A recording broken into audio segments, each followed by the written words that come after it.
koyun.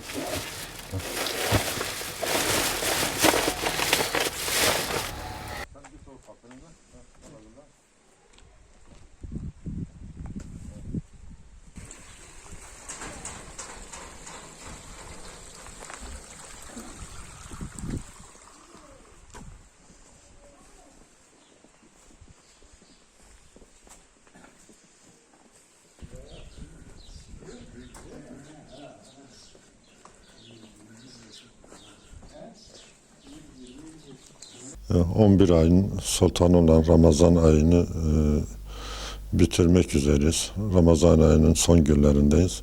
Elazığ Umut Kervanı olarak Rabbimize hamdolsun. Hayırseverlerden de Allah razı olsun.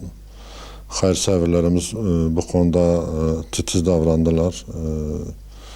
Fakir ve muhtaç aileleri ihmal etmediler. Elazığ Umut Kervanı üzerinden fakir ve muhtaç aileleri, yetim aileleri ve çocuklarını bu Ramazan'da yaptıkları hayırlarla, yaptıkları yardımlarla sevindirdiler. Onların gözlerindeki, yüzlerindeki sevinç oldular. Şu ana kadar Umut Kervanı olarak Elazığ'da yani ilçeler dahil 450 aileye gıda kolilerimizi, gıda yardımlarımızı ulaştırmış bulunmaktayız. Elazığ'ın ilçelerinde Palu, Kuvancılar, Maden ve Arıcak olmak üzere bu Ramazan ayında gıda kolilerimizi götürüp kırsal kesimlerde de dağıtmış olduk. Rabbim bu yardımları Elazığ Umut Kervanı üzerinden fakir ve muhtaç ailelere ulaştıran hayırseverlerimizden razı olsun.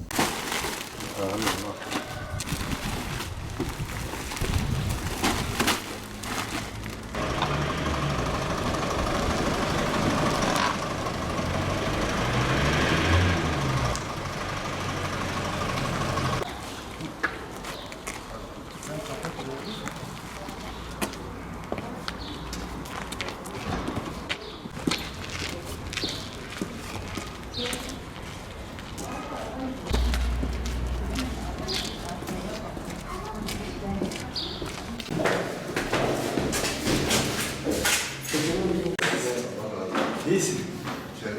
Yok zamanımız yok. Sen hazır mısın? Bir parça üstünde ana gile.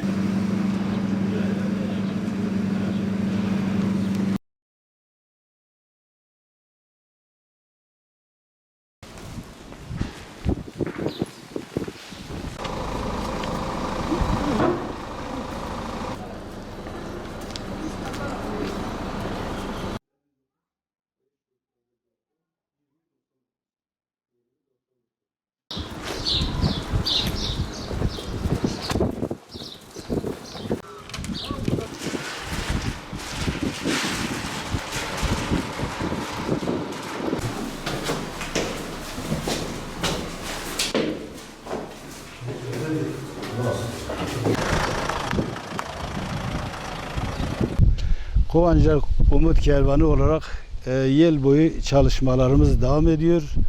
Ancak bu Ramazan ayında daha hızlı bir şekilde mağdur, ihtiyaç sahibi ailelerimize ulaşıyoruz. Hayır sahiplerinin bize teslim ettikleri gıda kolilerini 120 aileye gıda, et ve nakit yardımında bulunduk. Rabbim hayır sahiplerinin hayrını kabul etsin. Bu konuda biz hayır sahiplerinden destek istiyoruz. Daha fazla mağdura, yetime, dul ailelerimize ulaşmak için. Bu hayır kervanında emeği geçen herkesten Allah razı olsun.